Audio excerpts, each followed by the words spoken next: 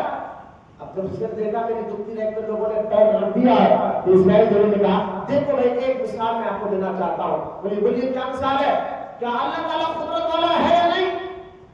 سارے مسلمانوں کا یقین اللہ قدرت والا ہے, طاقت والا ہے.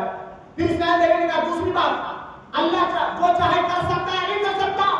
سارے مسلمانوں نے کہا یقین اللہ قدرت والا ہے, طاقت والا ہے, وہ جو چاہے کر سکتا ہے اس کی مرضی. تو پھر اسماعیل دہلوی نے اپنا زہر ڈالا, کہا دیکھو جب اللہ تعالیٰ قدرت والا ہے, اللہ تعالیٰ جو چاہے کر سکتا ہے, تو کیا اللہ تعالیٰ محمد جیسے ہزاروں محمد کو پیدا نہیں کر سکتا؟ حضور جیسے کئی محمد کو پیدا نہیں کر سکتا؟ اب عام مسلمان یہاں پر رک گئے, اٹک گئے, سوچنے میں پڑ گئے, نہیں کہیں گے تو لوگوں کے ذہن میں کرنا نہیں کر سکتا, ایسا کوئی کام نہیں جو اللہ نہیں کر سکتا. لیکن شہر میں زہر اسی میں بولا جاتا ہے جو آج کے وہابی اور بدعقیدہ بھی آپ کو دیتے ہیں. یا جب ان کو پکڑے گا, کوئی بات پکڑ لیتے کہ ہم تو نماز کی بات کر رہے ہیں, ہم تو طہارت کی بات کرتے ہیں, ہم روزے کی بات کرتے ہیں, ہم وضو کی بات کرتے ہیں, الگ الگ یہ بات اس نے پہلے سے بتا دی. جب اللہ جو چاہے کر سکتا ہے, حضور جیسے کروڑ محمد کو اللہ پیدا کر سکتا ہے صلی اللہ علیہ وسلم. عام مسلمان رک گئے, لیکن یاد رکھیں ہر دور میں ایک کمانڈر اللہ کا محبوب رہتا ہے جو دین اسلام کی کمان کو سنبھال کر آگے بڑھاتا ہے. وہ مولانا فضل حق کراماتی تھے رحمۃ اللہ تعالیٰ علیہ. آپ نے کہا او دہلوی صاحب, آج دلی کی جامع مسجد میں ثابت کروں گا کہ اب کوئی نبی قیامت تک آنے والا نہیں ہے. لہذا اسماعیل دہلوی کو مولانا فضل حق کراماتی نے چیلنج کیا, دہلی کی جامع مسجد میں بلایا, دہلی میں اعلان کرایا, آؤ میں اس کو جواب دینے کے لیے تیار ہوں. جمعہ کے نماز میں پورا دہلی جامع مسجد جمع ہوا, لیکن اسماعیل دہلوی نہیں آیا. جھوٹا کا پتہ ہے بھائی, آج ہم یہ کہتے ہیں نا سننے, جس طرح سورج نکلتے ہی اندھیرا غائب ہو جاتا ہے, اسی طرح سنی عالم کا ذکر وہابی غائب ہو جاتا ہے. یہ پرانا طریقہ میں یہاں پر لکھا گیا ہے, سنی مولوی کو ذکر وہابی ختم ہے. وہ تو بیچارے محنت مزدوری کرنے والوں کو جا کر پوچھتے قرآن میں ہے زکات جانا, کیا بتائے گا؟ آٹو چلانے والے, کنڈی چلانے والے, اس کے حلال کمانے والے, ان کو پتا کر پوچھنا کہاں لکھا ہوا ہے قرآن میں, بتاؤ زکات جانا, فاتحہ ملانا, میلاد کرنا. ارے بھائی ان کو کیا معلوم ہوگا؟ وہ میرے مزدوری جس کے حلال کما رہے ہیں. آپ کا کام طریقہ یہ ہے, اگر آپ کو جواب چاہیے تو ان کو نہیں, علماء اہل سنت کے سامنے آؤ, عالم دین کے سامنے آؤ, قرآن حدیث کے جانکاری کے والے کے سامنے آؤ, وہ تمہیں جواب دے گا. لہذا لیکن ان کے سامنے تو آتے نہیں, ان کے باپ دادا کا طریقہ رہا, یہ تو بھولے بھالے سنیوں کو بھٹکاتے ہیں. لہذا اسماعیل دہلوی کو مولانا فضل حق کراماتی نے کہا کیا لوگوں کو کہہ رہا ہے, کیا رب کی قدرت کے ذریعے لوگوں کا ذہن خراب کر رہا ہے؟ میں تجھے بتاتا ہوں, میرے پاس آ. لیکن جمعہ کا دن تھا, سارے مسجد پورا شہر جمعہ میں نماز پڑھنے آیا اور یہ منظر دیکھنے آیا. اسماعیل دہلوی آیا نہیں مولانا فضل حق کراماتی کے سامنے, لیکن لوگوں نے پھر کہا حضور ہمارے شک کو دور کریں. کیا شک ہے؟ کہا میرا رب پوری طاقت والا, قدرت والا, اگر اللہ چاہے تو کروڑ محمد کو پیدا کر سکتا ہے. ہم ہاں کہیں یا نہ کریں, بات تو ہی لگتی ہوئی ہے. یہ تو سمجھ میں آ گیا اسماعیل دہلوی جھوٹا ہے, وہ آیا نہیں, وہ تو بھاگ گیا ہے. لہذا آپ بتائیے کہ ہمارا عقیدہ کیسے رہے, ہمارا ایمان کیسے بچے. اللہ اکبر. اس لیے کہا جاتا ہے علم نہ ہو, قرآن کہتا ہے علم نہ ہو تو اہل علم سے پوچھو, یعنی علم والے تمہاری رہبری کریں گے. قرآن میں ان کی فضیلت کو بیان کرتے ایک جگہ قرآن میں اللہ کہتا ہے کیا جاہل اور عالم برابر ہو سکتے ہیں؟ نہیں ہو سکتے. اس لیے آپ دیکھیں جہاں بات آپ کو سمجھ میں نہیں آئی, ہمارے فوجوں میں کیا رودیوں, سود خوروں, پہلوانوں, لیڈروں کے نمبر ہوتے ہیں. ایک سنی سنی عقیدہ عالم کا بھی نمبر رکھے, کوئی بات سمجھ میں نہیں آئے تو کہنا ہے بھائی ہمارے مولانا سے پوچھ کر بولتا ہوں, وہ آپ کو خریب آنا چھوڑ دیں گے, آپ کو بھٹکانا چھوڑ دیں گے. لوگوں نے مولانا فضل حق کراماتی سے پوچھا حضور آپ بتائیے ہمارا ایمان کیسا بچے؟ تو مولانا فضل حق کراماتی نے کہا سنو, اگر یہ بات سنے بچے, آپ بات سنے, یہ بات مان لیا جائے کہ اللہ چاہے تو کروڑوں محمد کو پیدا کر سکتا ہے, اگر یہ بات مان لیا جائے, اسماعیل دہلوی کہہ رہا ہے مان لیا جائے تو اللہ پر جھوٹ ثابت ہو جائے,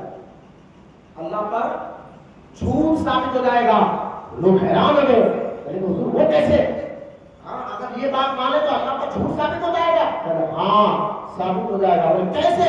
کہ دیکھو اللہ جھوٹ سے ہر عیب سے پاک ہے. نہیں کہا اللہ ہر عیب سے پاک ہے. تو اب مولانا فضل حق کراوادی نے کہا جب قرآن میں اللہ نے کہہ دیا ہے خاتم النبیین محبوب آخر نبی ہے, اب آپ جیسا قیامت تک کسی کو نہیں بناؤں گا.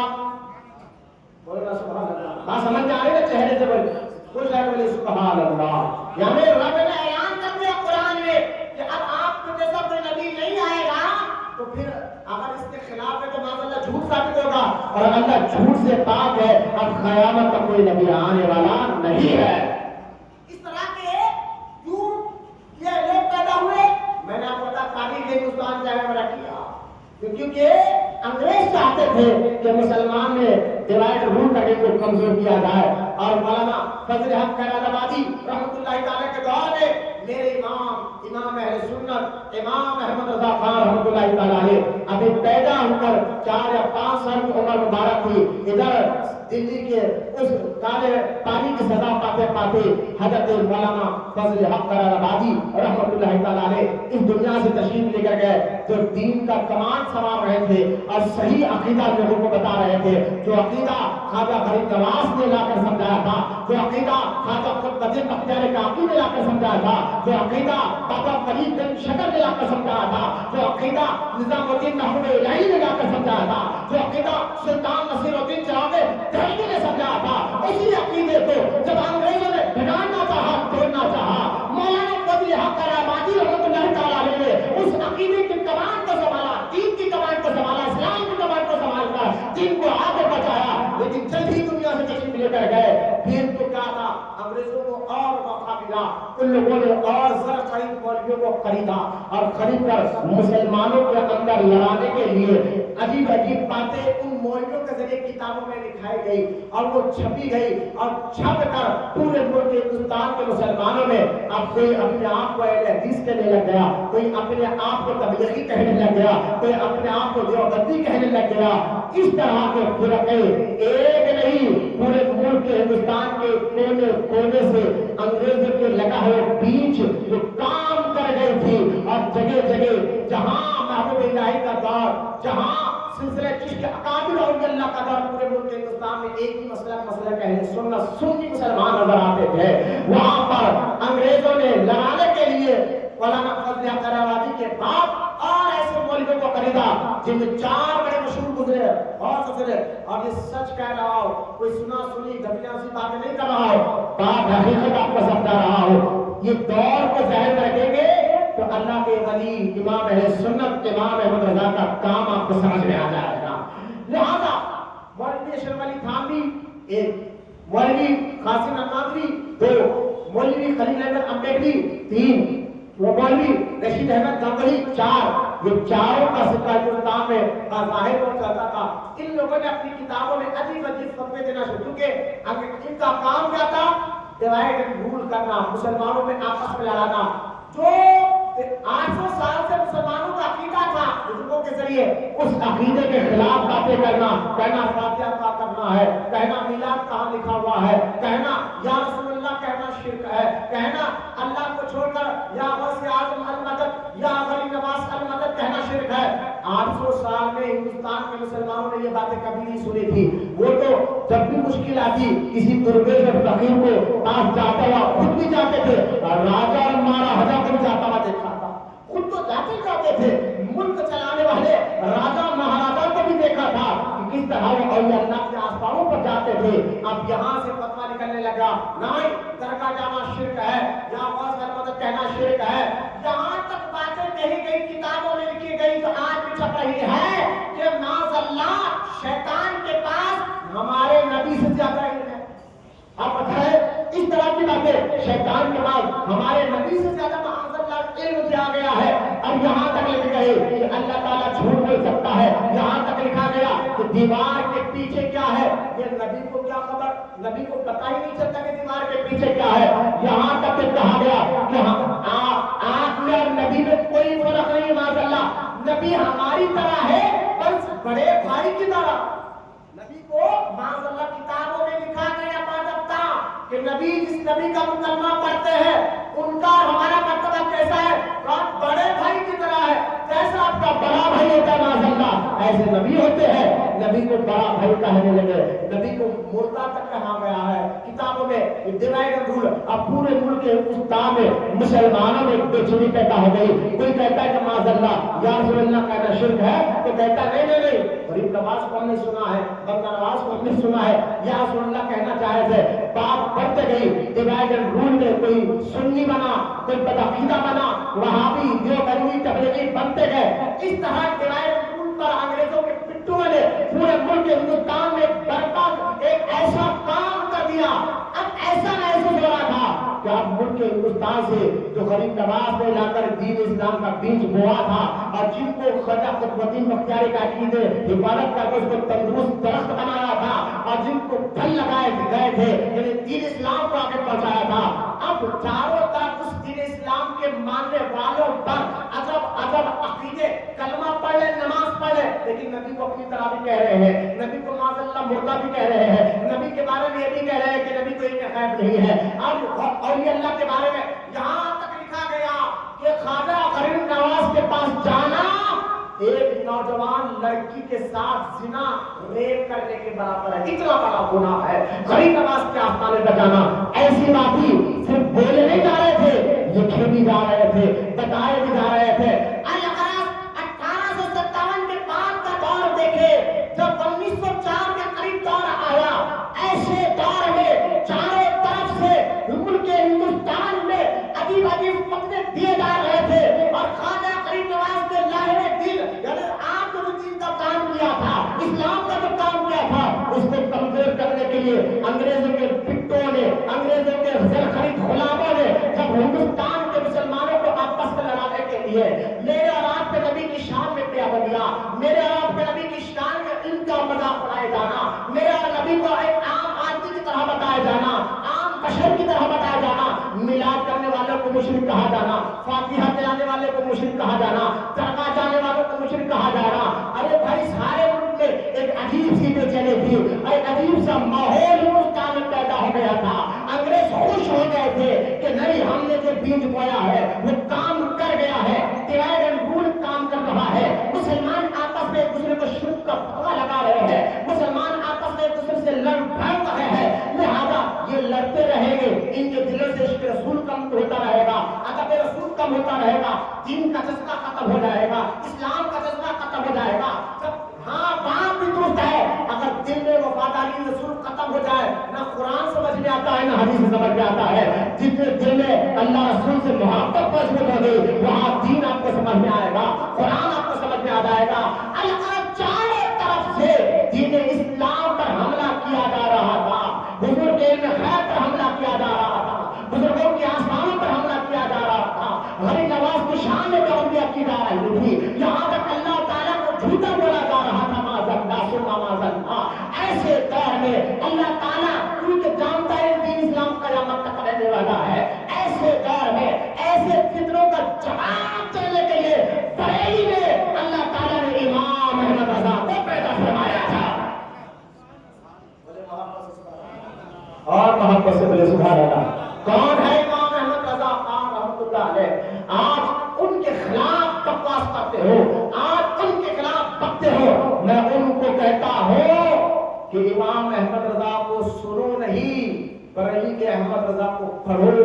اگر تمہارے دل میں وفاداری ہے نا اللہ رسول سے تو تم کہو گے کیسی آقاؤں کا بندہ ہوں میں تو رضا، بول والوں کے میرے بول والے ہیں میرے سرکاروں کے۔ امام احمد رضا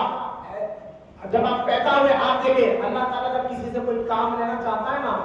عام انسانوں سے ہٹ کر اس کو خاص مقام عطا فرماتا ہے۔ یہ طور طریقہ یاد رکھ لیا۔ امام احمد رضا خان رحمۃ اللہ تعالیٰ علیہ جن کے والد مولانا نقی علی خان رحمۃ اللہ تعالیٰ علیہ، جن کے دادا رضا علی خان رحمۃ اللہ تعالیٰ علیہ، یہ قبیلہ جو ہے ملک افغانستان سے آیا تھا خاندان شریف سے، وہاں سے یہ ہندوستان میں مغلیہ سلطنت کے دور میں پہلے لاہور آیا، لاہور سے دہلی آیا اور مغلیہ سلطنت میں کو بڑے اونچے مقام اور رتبے اور درجے ملے اس خاندان کو۔ پھر اس کے خاندان کے بزرگ مولانا سعادت اللہ خان رحمۃ اللہ علیہ بریلی دہلی سے بریلی شریف آئے، کیونکہ وہاں پر آئے وہیں پر رہے اور انہی کی اولاد میں مولانا رضا علی خان جو اعلیٰ حضرت کے دادا ہے پیدا ہوئے، جن کا علم اور جن کا عمل، جن کا تقویٰ، جن کے پرہیزگاری بریلی سے پورے پورے ہندوستان میں پھیلا۔ کہنے لگے لوگ آپ جیسا عالم کوئی نہیں تھا جو مولانا رضا علی خان رحمۃ اللہ تعالیٰ علیہ، اور اللہ کے ایسے محبوب بندے بھی تھے کہ جب آپ بریلی شریف کی ایک گلی سے گزر رہے تھے، ہولی کا دن تھا، ایک غیر مسلم عورت نے جان بوجھ کر دیکھا کہ ایک مولانا رضا علی خان گلی سے گزر رہے ہیں، چہرہ کوئی پر نورانی ہے، سر پر امامہ شریف بنا ہوا ہے، سنت کا پیکر سے گزر رہا تھا، تو ایک غیر مسلم عورت نے ہولی کا رنگ آپ پر پھینکا۔ مریدین دور کرے گئے، آپ نے تمام لوگوں کا رک جاؤ لوگوں کا حضور اس عورت کے لیے بدعا کر دے، تو حضرت مولانا رضا علی خان نے دعا کے لیے ہاتھ اٹھایا، کہا یا اللہ جس طرح اس عورت نے میرے کپڑوں کو رنگ سے رنگ دیا ہے، اسی طرح یا اللہ اس کے دل کو تیرے حبیب کی محبت سے رنگ دے۔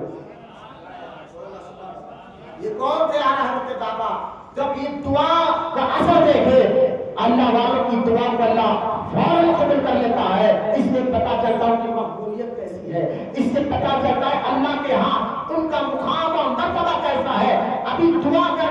منہ پہ ہاتھ پھیرا بھی نہیں تھا، وہ کارے جو چند لمحے پہلے آپ کے جسم مبارک پر کلر پھینکتی تھی، وہ دوڑ کے بھی نیچے آئی اور اپنی غلطی کی معافی بھی مانگتی ہے اور کلمہ پڑھ کر مسلمان بھی ہو جاتے ہیں۔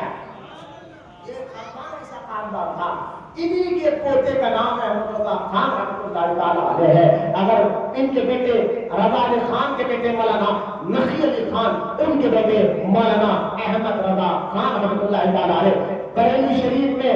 10 شوال کو حالات ہے کہ ہندوستان کے حالات کیسے کر رہے تھے، انگریزوں کے پٹھوں کس طرح کے پتلے دے رہے تھے، لہذا امام احمد رضا خان رضی اللہ تعالیٰ عنہ 10 شوال کو آپ پیدا ہوئے بریلی شریف میں۔ اب دیکھیں میں آپ کو جو بات بتا رہا تھا،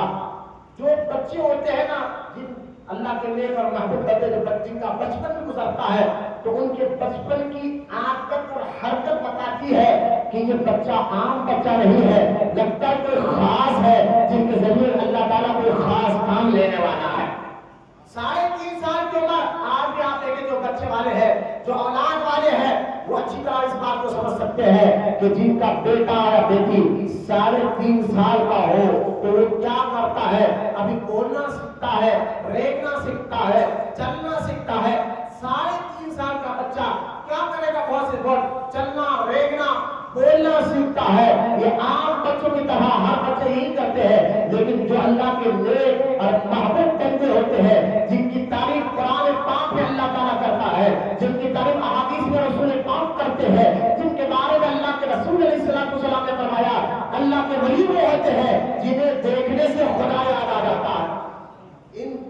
چرسیوں کو آپ نے دیکھا ہوگا، کنجکیوں کو آپ نے دیکھا ہوگا، نشانیوں کو آپ نے دیکھا ہوگا، لمبے لمبے بال رکھ کر اپنے آپ کو مولا علی کا مانت کہہ کر نماز چھوڑنے والوں کو آپ نے معاذ اللہ دیکھا ہوگا، داڑھی کٹوں کو آپ نے دیکھا ہوگا۔ نہیں نا ان کو دیکھ کر ولیوں پر آپ خیاس مت کریے کہ آپ سوچ رہے ہو کہ ایسے ہی ولی ہوتے ہیں۔ کوئی پیلے کپڑے پہننے سے اللہ کا ولی نہیں بن جاتا، کوئی کالے کپڑے پہننے سے اللہ کا ولی اللہ کا دوست نہیں بن جاتا، کوئی سر پہ خالی ہرا پیلا وائٹ کالا امامہ باندھنے سے اللہ کا ولی نہیں بن جاتا، کوئی ہاتھ میں کڑے پہننے سے کوئی اللہ کا ولی اللہ کا محبوب نہیں بنتا، کوئی ہاتھ میں 5 10 انگوٹھیاں پہننے سے اللہ ولی اللہ کا محبوب نہیں بنتا۔ اللہ کا ولی اللہ کا محبوب تو وہ ہوتا ہے، قرآن کہتا ہے الذین آمنوا، جو ایمان اور عقیدے میں مضبوط ہوتا ہے، وکانوا یتقون، جو متقی پرہیزگار ہوتا ہے، جن کو دیکھنے سے خدا یاد آ جاتا ہے۔ یہ ولیوں کی پہچان ہے، لمبے بال پہچان نہیں، اصل دین پہ عمل پہچان ہے، شریعت پہ عمل پہچان ہے۔ قرآن حدیث کی استقامت جتنا مضبوط ہوگا وہ اللہ کا محبوب بندہ ہوگا۔ اگر 3.5 سال کا بچہ مجھے بتائیے کیا کر سکتا ہے؟ ریگنا، بولنا، لیکن میں نے کہا نا اللہ اپنے نیک بندوں کا بچپن بھی بے مثال کر دیتا ہے، اپنے محبوب بندوں کا بچپن بھی بے مثال بنا دیتا ہے۔ اللہ اپنے محبوب کے صدقے، صحابہ اہل بیت کے صدقے، یہ پٹھان خاندان ہے، امام احمد رضا خان کو جب پیدا فرمایا 3.5 سال کی عمر ہے، آپ گھر کے باہر بیٹھے ہوئے تھے، آپ سے ایک عرب کا رہنے والا عربی شخص آ کر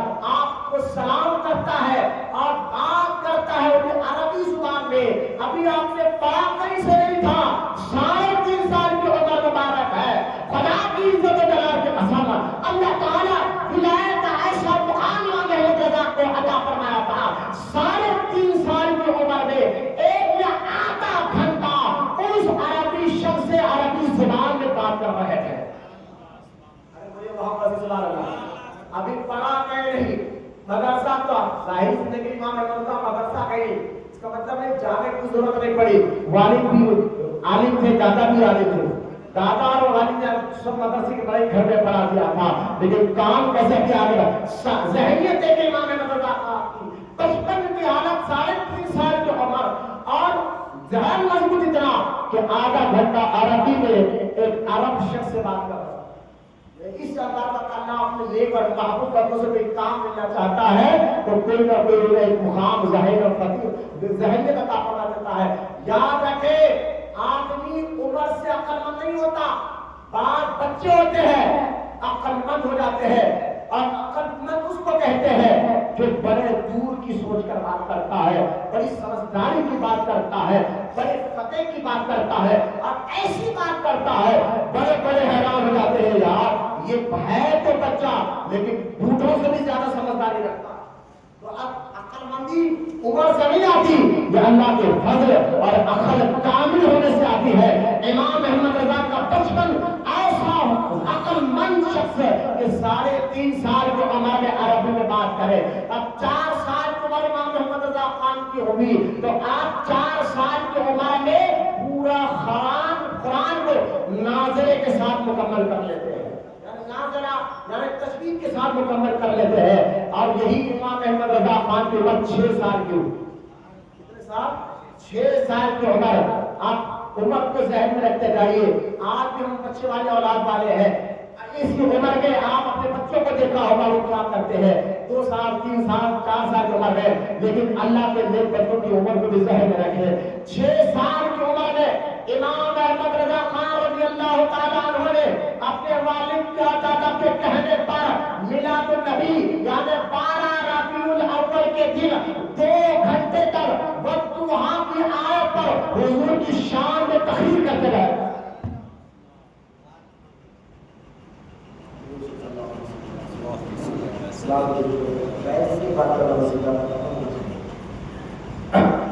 شریعت پہ مسجد فون سیلیکٹ کر لیجیے، حرام حرام حرام ہے بات کرنا، اللہ یہ میرا نہیں مسجدوں کا دور ہے، اللہ کے گھر کا۔ لہذا امام احمد رضا خان 6 سال کی عمر میں، سوچئے 6 سال کی عمر میں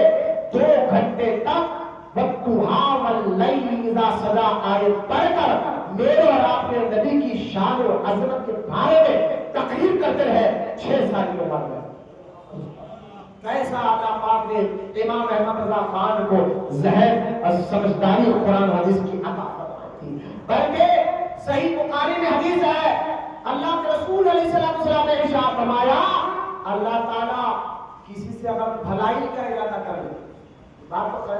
غیر کی خبر ہے نا، اب آپ کے بارے میں اللہ کا ارادہ کیا ہے، آپ کیا معلوم، میرے بارے میں رب کا ارادہ کیا ہے، میرے کو کیا معلوم، یہ غیر کی بات ہے۔ لیکن اللہ کے بندے کچھ ایسے ہیں دنیا میں رہتے ہیں جن کو دیکھ کر پتا چل جاتا ہے کہ ان کے بارے میں اللہ کا ارادہ کیا ہے، جن کے بارے میں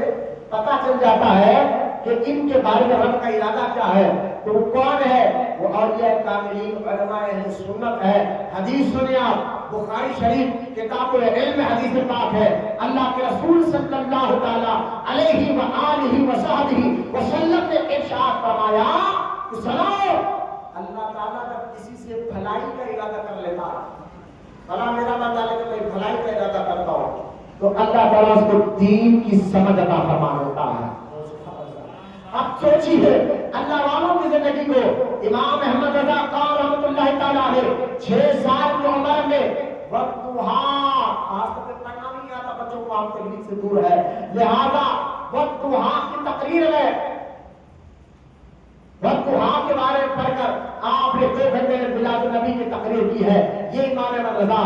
8 سال کی عمر آ جائے، ابھی تو 6 سال اب 8 سال،